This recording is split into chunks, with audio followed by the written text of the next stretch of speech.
Саламатсыңарбы балдар? Балдар, көгүлтүр экрандын алдында ыңгайлуу отуруп бүгүнкү сабакка көңүл бөлгүлө. Биздин бүгүнкү сабакта өтө турган темабыз төмөндөгү тема. Же болбосо биз бүгүнкү сабакта экосистеманын өндүрүмдүүлүгү жана пирамида эрежелери деген темага токтолобуз. Бүгүнкү сабактын жүрүшүндө негизинен биз эмнелерге көбүрөөк көңүл бөлүшүбүз керек? Сабактын жүрүшүндө экосистема өндүрүмдүүлүгү боюнча түшүнүк алабыз. Андан сырткары экосистемадагы биринчилик жана экинчилик таза түшүмдүүлүк боюнча аныктайбыз. Ошондой эле экосистеманын өндүрүмдүүлүгүнүн азыктануудагы пирамида эрежелери менен таанышабыз. Демек, биз бүгүн ушул экосистеманын өндүрүмдүүлүгү жана ал экосистемадагы азыктардын синтезделиши боюнча кененирээк түшүнүп алат экенбиз. Бардыгыңардын эсиңерде болсо керек, биз өткөн сабакта бул экосистемадагы биоценоз, биотоп жана биогеоценоз боюнча токтолуп келсек, бүгүн ошол биогеоценоздун алган орду же болбосо экосистема боюнча түшүнүк алат экенбиз. Экосистемада деги эле тирүү организмдердин компоненттери жайланышкан. Ал экосистеманын компоненттери биринчиден абиотикалык факторлордон турат. Абиотикалык факторлорго бул жансыз жаратылыш кирет, же болбосо буга күн, жарык, температура, нымдуулук жана топурак же гумус кирет. Ал эми ошо абиотикалык факторлордун негизинде төмөндөгүдөй организмдер пайда болот. Бул организмдер продуценттер же продуценттерди биринчилик азыкты өндүрүүчүлөр, автотрофтук деп айтабыз. Продуценттер биринчилик азыкты өндүрүүчүлөр деп аталган себеби абиотикалык факторлордун таасир этишинин негизинде өндүрүмдөрүн консументтер азыктанышат же керектешет. Бул консументтердин даяр азык менен керектөөчүлөр, же болбосо буларды биз гетеротрофтук деп коебуз.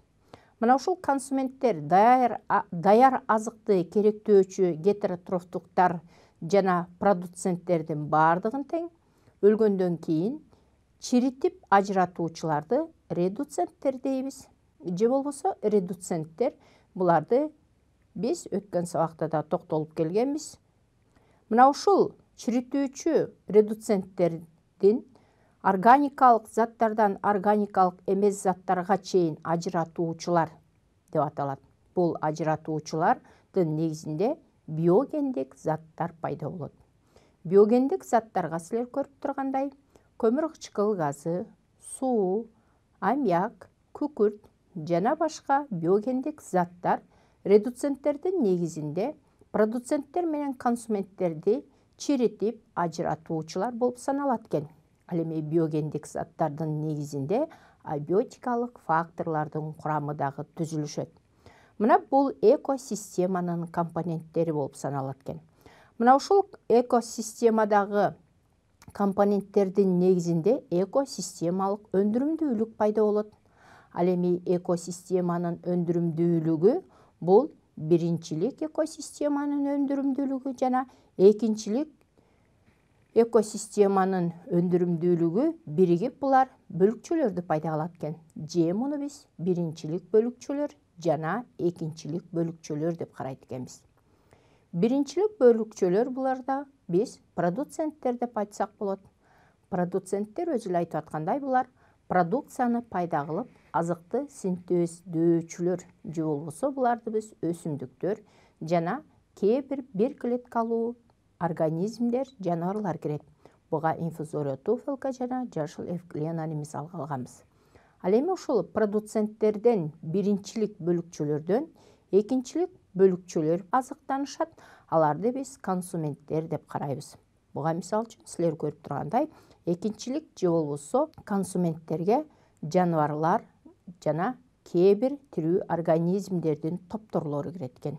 Продуценттердин пайда кылган азыктарын азыктануучулар, даяр азыктар менен азыктануучулар болуп эсептелет экен. Мына ушул экосистеманын өндүрүмдүүлүгүндө продуценттердин продукцияны пайда кылыш үчүн белгилүү бир убакыт керектелет. Мына ушул белгилүү бир убакыт керектелгенде ар бир өсүмдүктөрдө ошол биринчилик азыктын өндүрүмдүүлүгү ар кандай жүрөт? Буга карата биз өсүмдүктөрдү төмөндөгүдөй топторго бөлүп карайбыз. Же болбосо продуценттерден таза түшүмдүн топтолушу бирдей болбойт экен. Ага карата биз өсүмдүктөрдү 1 жылдык өсүмдүктөр, 2 жылдык өсүмдүктөр жана көп жылдык өсүмдүктөр деп карайбыз. Мына ошонун ичинен 1 жылдык өсүмдүктөргө, мисалы үчүн, бадыраңды же ашкабакты алып карайлы. Бул 1 жылдык өсүмдүк болгон бадыраң жана ашкабак 1 жылдын ичинде эле булар жазында өсөт, өнүгөт, ал эми жайында булар жетилет, күзүндө булар бышып бүтөт. Мына ушул продуценттердин продукцияны пайда кылышы ар башка болот экен. Ар бир өсүмдүктөрдө продукция пайда болуш үчүн же болбосо түшүмдүн өндүрүмдүүлүгү боюнча биз жана сабактын башында көрсөтпөдүмбү? Биринчилик түшүмдүн өндүрүмдүүлүгү боюнча жана экинчилик түшүмдүн өндүрүмдүүлүгү болот деп. Мына ушул биринчилик түшүмдө бул өсүмдүктүн биринчилик түшүмүндө алгачкы түшүмү өсүмдүктүн өсүнүн өсүп жана дем алуусуна жана жетилүүсүнө жумшалат экен, ошо пайда болгон түшүмдөр. Ал эми ал түшүм болсо, биз жана сабактын башында токтолдук, бул же болбосо абиотикалык факторлордун негизинде ишке ашырылат. Ошол абиотикалык факторлорго күндүн нуру, суу, көмүр кычкыл газы жана жарык, температура, нымдуулук кирет деп айтпадыкпы? Мына ошолордун негизинде продуценттерде бул биринчилик түшүм алардын өсүүсүнө, дем алуусуна жана жетилүүсүнө жумшалат экен. Ал эми бул продуценттердеги ушул өндүрүмдүүлүктүн пайда болушу бардыгында бирдей боло бербейт экен. 1 жылдык өсүмдүктөрдө 1 жылдын ичинде эле вегетативдик дагы, генеративдик дагы органдары пайда болуп, аларда ошол 1 жылдык биринчилик түшүм жана таза түшүм дагы пайда болуп калат экен. Ал эми 2 жылдык өсүмдүктөрдө, бул 2 жылдык өсүмдүктөргө биз бардыгыбыз тең жакшы билебиз, биринчи жылы булар вегетативдик органдары гана пайда болушат, ал эми экинчи жылы гана алардын генеративдик органдары же болбосо гүлү, мөмөсү пайда болот. Буга бул капуста жана сабизди алып карадык.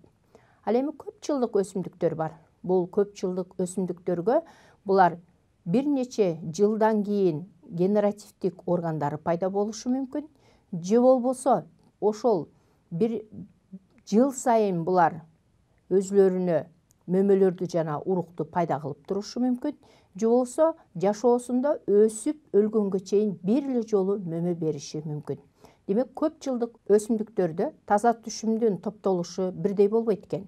Мына ушул таза түшүмдүн топтолушу бирдей болбогондугун аныкташ үчүн мен силерге төмөндөгүдөй суроо менен кайрылайын. Бул суроого көңүл бөлүп, анан жооп бергенге аракет кылалы. Силерге бериле турган суроо: кайсы өсүмдүктүн адам үчүн таза биринчилик түшүмдү биринчи жылы бере алат? Кайсы өсүмдүк адам үчүн таза биринчилик түшүмдү биринчи жылы эле бере алат? Бул жерде кара өрүк турат, помидор, буудай жана кызылча турат. Кайсы өсүмдүк адам үчүн таза биринчилик түшүмдү биринчи жылы эле бере алат дейт. Бул жерде алдында 2 вариант турат. Бул 2 варианттын кайсы варианты бул суроого туура жооп берүүчү вариант болуп эсептелет? Албетте, бул боюнча бардыгыңар ойлонуп жатат болушуңар керек. Бул суроонун туура жообун мен силерге көрсөтүп коеюн. Бул жерде экинчи вариант бул суроого туура жооп берүүчү вариант болуп эсептелет. Же болбосо помидор жана буудай адам үчүн таза биринчилик түшүмдү биринчи жылы эле бере алат. Себеп дегенде, помидор дагы, буудай дагы булар 1 жылдык өсүмдүктөр болуп саналат. Анда бул 1 жылдын ичинде 3 мезгилде, жаз, жай жана күз мезгилинде эле бул помидор дагы, буудай дагы өзлөрү үчүн түшүмдү, биринчилик түшүмдү пайда кылат экен. Ал биринчилик түшүм алардын уругунун өсүшүнө, жетилишине, өсүмдүктүн өсүнүн өсүшүнө, дем алуусуна жумшалат экен дагы. Күз келген кезде жетилип бүткөндөн кийин адам үчүн экинчилик түшүмдү, же болбосо ошол адам үчүн таза биринчилик түшүм пайда болот экен. Ал эми кара өрүк менен кызылча 2 жылдык өсүмдүк, ал эми кара өрүк болсо көп жылдык өсүмдүк экенин биз жакшы билебиз.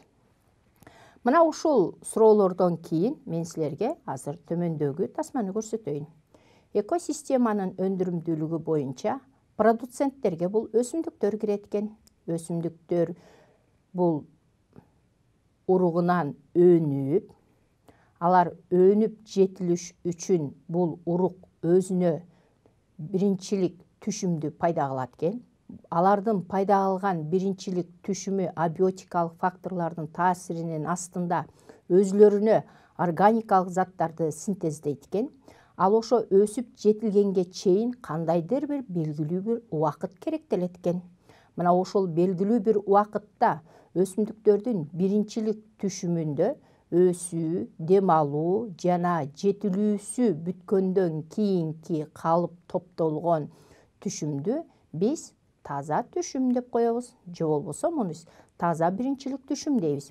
Мына ошол өсүмдүктөрдүн таза биринчилик түшүмүнөн консументтер азыктана баштайт экен, же болбосо консументтерге жаныбарлар, адамдар жана кээ бир тирүү организмдер кирет дедик. Мына булардын бардыгы тең ушул продуценттердин пайда кылган биринчилик түшүмдөн пайда болгон таза биринчилик түшүм менен азыктана баштап жетилишет экен. Бул консументтерди биз экинчилик түшүм деп коет экенбиз.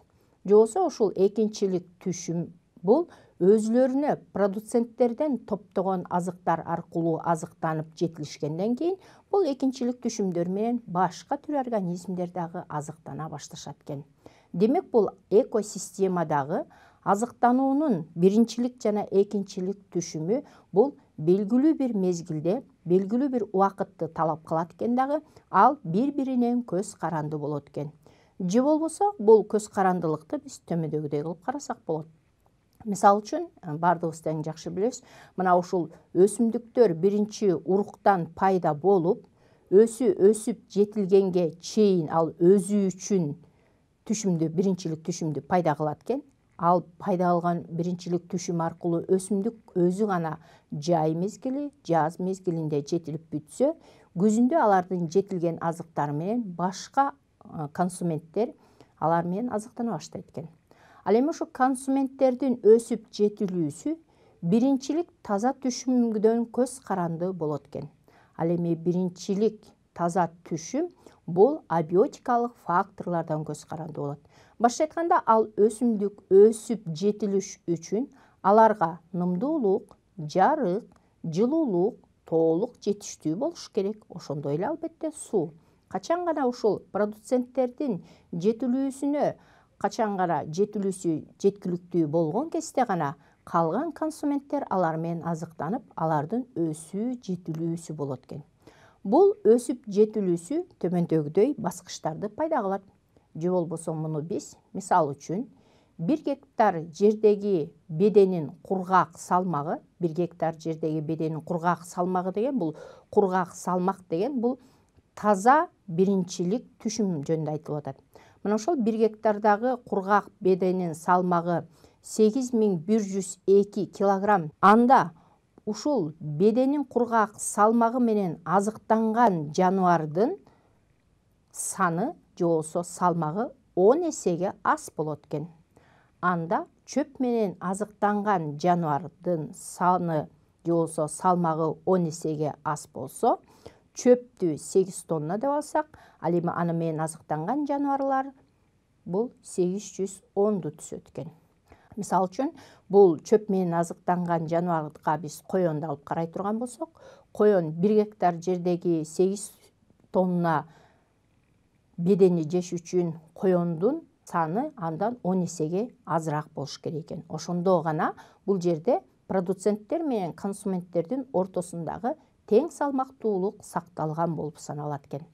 Ал эми ушул тең салмактуулук сакталгандан кийин гана чөп менен азыктанган жаныбарлар менен азыктанган экинчилик консументтер бар. Бул консументтердин саны ушул чөп менен азыктанган жаныбарлардын санынан 5 эсе аз болуш керек экен. Ошондо гана жаратылыштагы азыктануунун тең салмактуулугу сакталат экен. экосистеманын өндүрүмдүүлүгү бирдей болуп өсүп өрчүйт экен. Бирок албетте жаратылышта дайыма эле бул салмактык же болбосо өндүрүмдүүлүк сактала бербейт. Бир жылы аябай жаан чачын көп болсо, анда продуценттин салмагы бул консументтердин санына караганда аябай жакшы өсүшү мүмкүн. Бул убакта ушул чөп менен азыктанган консументтердин саны алардын дагы санына карата өсөт экен. Мына ошентип экосистеманын туруктуулугу бири-биринен көз каранды болуп, тең салмактуулук сакталып турат экен. Мына ушул эсептөөнүн негизинде гана бул азыктануунун пирамидасы келип чыгат экен. Же болбосо экосистеманын өндүрүмдүүлүгүнүн азыктануудагы пирамида эрежеси келип чыгат экен. Азыктануунун пирамида эрежесин 3 бурчтук боюнча аныктап алсак болот. Буга мисал үчүн продуценттер мейли 1 жылдык болсун, мейли 2 жылдык болсун, мейли көп жылдык өсүмдүктөр болсун, мына ушул өсүмдүктөрдө биринчилик таза түшүм пайда болгондон кийин булар менен азыктануучу жаныбарлар азыктана баштайт дагы.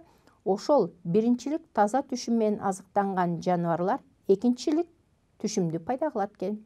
Же болбосо экосистеманын өндүрүмдүүлүгүндөгү экинчилик түшүмгө бул мисал үчүн уй менен коёнду алып карай турган болсок, бул экинчилик түшүм менен азыктануучу консументтер дагы булардан көз каранды болот экен.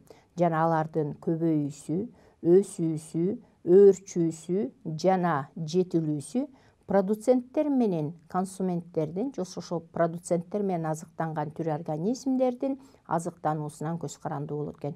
Мисалы үчүн адамдардын дагы өсүп, өөрчүп, өнүгүп, жетилүү убактысы бул төрөлгөн күндөн баштап өлгөнгө чейин белгилүү бир убакытты ээлейт. Качан гана ушул продуценттердин тең салмактуулугу сакталган кезде консументтердин саны өсүп, өөрчүй баштайт экен. Эгерде продуценттердин тең салмактуулугу төмөндөй баштаса, анда экологияда консументтердин саны дагы төмөндөй баштайт экен. Бул кургак өсүмдүктөрдүн же болбосо кургак экосистемадагы бул азыктануунун пирамидасы болду.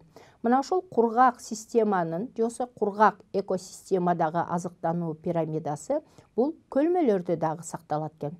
Көлмөлөрдө мисалы үчүн көлмөнүн эң түп жагында майда микроорганизмдердин саны абдан көп санды ээлесе, алар менен азыктанган экинчи мисалы үчүн рак сымалдуулар же болбосо ушул бактериялар, балырлар, планктондор менен азыктануучу жөнөкөй түзүлүштүү жаныбарлардын саны алардан 10 эсеге аз болуш керек экен.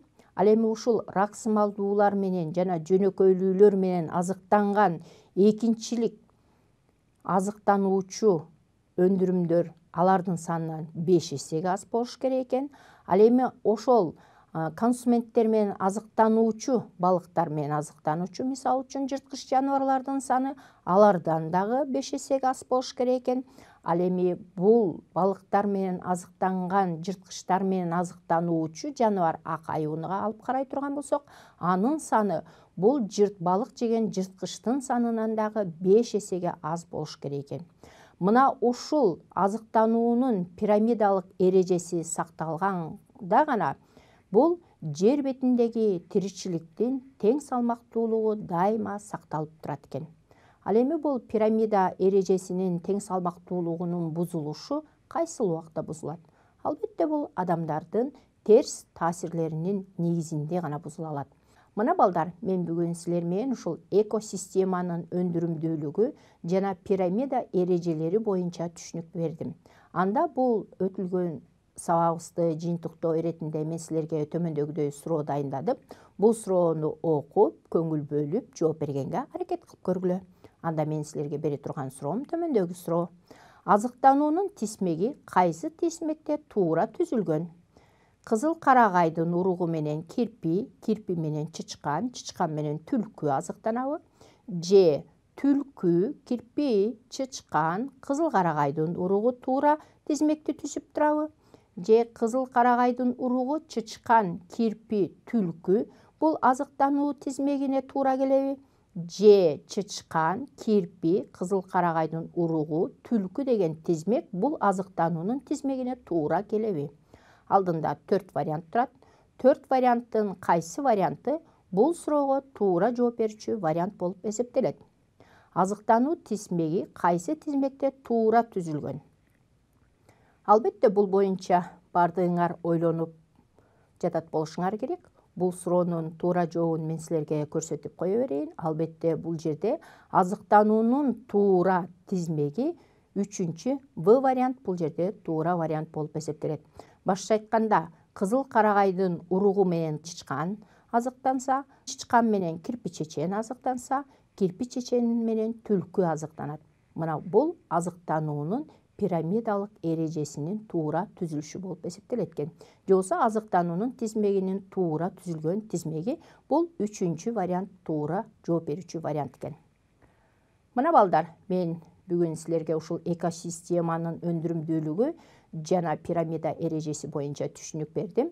Албетте бул боюнча дагы өзүңөр изилдеп окуп чыгат болушуңар керек. Ал эми мен ушуну менен бүгүнкү сабагымды аяктаймын. Кийинки сабакта жолугушканга чейин саламатта калгыла.